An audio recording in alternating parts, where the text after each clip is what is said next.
want something out of life, if you want to change yourself, if you want to acquire something, if there's some goal that you want to reach, that is really not easy as some people will make us feel. That living your dream, changing your behaviors, overcoming negative habits, it's challenging. It's hard. Most people go through life never discovering what their talents are. Most people never develop their talents. They have skills and abilities, but if you don't nurture them, if you don't develop them, they will never serve you. Your gifts can take you many places if you develop your gifts. Most of us don't like to do those things that come easy to us. I've always loved to talk to people. I decided, taking this advice, to develop my skills as a speaker. And my gift has developed and it's taken me many places. You have something that you brought to the universe, and that if you decide that my life deserves my developing this, what I do well, and becoming the best at it, and mastering myself, and seeing what I have within me, if you decide to drop your buckets where you are and develop your gifts, I grant you, you'll never ever be without. I grant you that your gifts will take you places that will literally amaze you. I grant you that if you begin to work to develop your gifts, you'll develop a strong sense of happiness. You'll get a larger vision of yourself, because part of beginning to get a larger vision of yourself, all of us need some area of our lives where we can have a feeling of competence. And people know when they think about this area, that's something you do. That you eat and sleep that, and that you do that, and people know it, and you know it, and you know that you know that you know this. If you don't know anything else, you know this. Can you tell I know what I'm doing? Oh, hello. You know this. So you've got to work on it. When other folk are having a good time, you've got to have the strength of character to concentrate, to read, to digest information. If you decide in any particular area that you're concerned about to make a conscious, deliberate, determined effort to read one book a month in that area, in 5 years you'll be among the top 5% experts in the world. I read a minimum of 2 books a week. The average American reads only 1 book a year. If you decide that area that you love, that you are going to master that particular area, in this era of accelerated change, overwhelming complexity, and tremendous competition, as you begin to develop and expand your skills and your talents and your vision of yourself, you will always be in control of your destiny. The next thing is, whatever it is that you want to do, you want to do it massively. I have a friend who was telling me that his sales were down. I said, well, how many phone calls you make a day? He said, 25. I said, double them. Make 50 or 75 or 100. He said, oh man, that's just too much. I said, what do you mean too much? You behind on your bills? You talking about too much? You know one way to get back on your feet real quick is to miss 2 car payments? You talking about you're tired? There's no competition out here. Decide that you're going to push yourself. Most people won't do that. Most people give up on themselves easily. You know the human spirit is powerful. There's nothing as powerful. It's hard to kill the human spirit. They asked Benjamin Disraeli, a man who became the head of a country at a time when Jews were not allowed out after 10 o'clock. He said, how did you do it?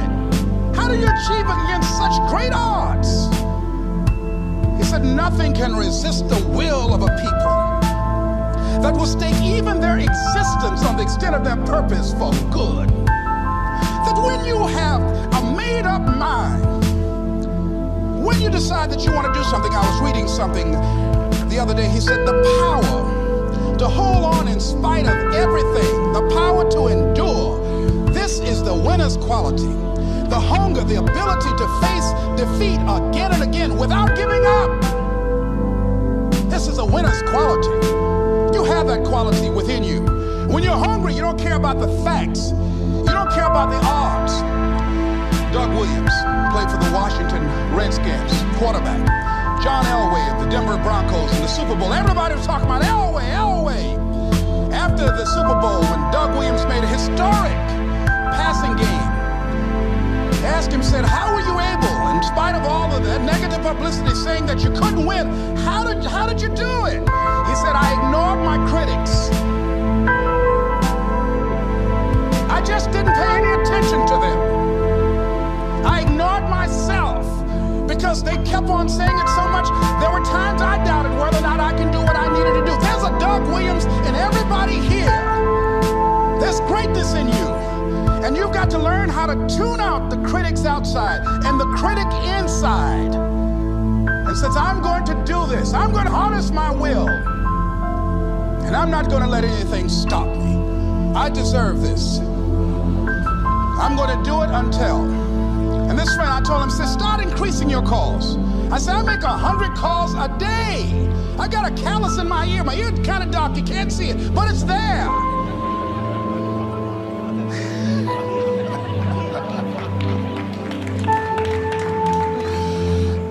His sales have increased.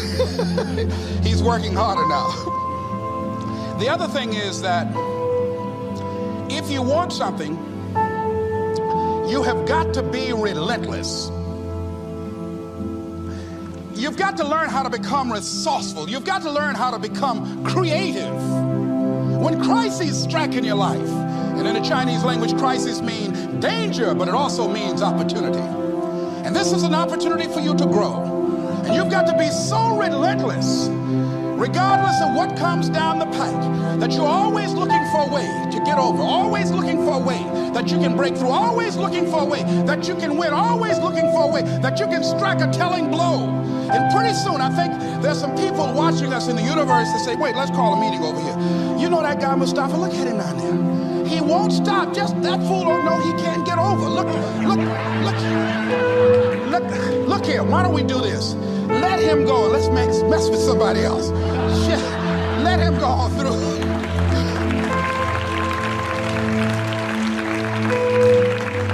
Life will just get tired of whipping you sometimes.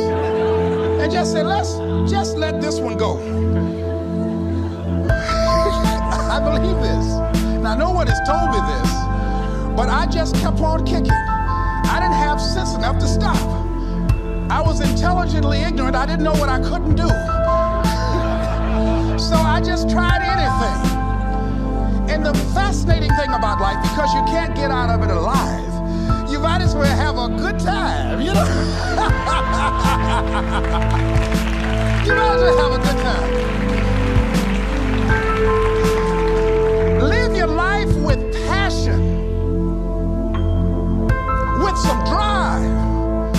I was giving a seminar the other day, and I mentioned that I was going to do some training in August with some young teenagers and take about 100 away to a 2 or 3 day camp and wipe them out. Been working on this. So after the speech, one of the parents walked up to me and said, Mr. Brown, I'd like for you to do something for my son. He's not motivated.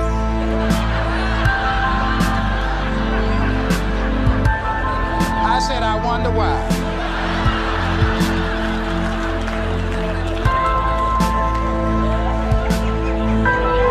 What's wrong with him?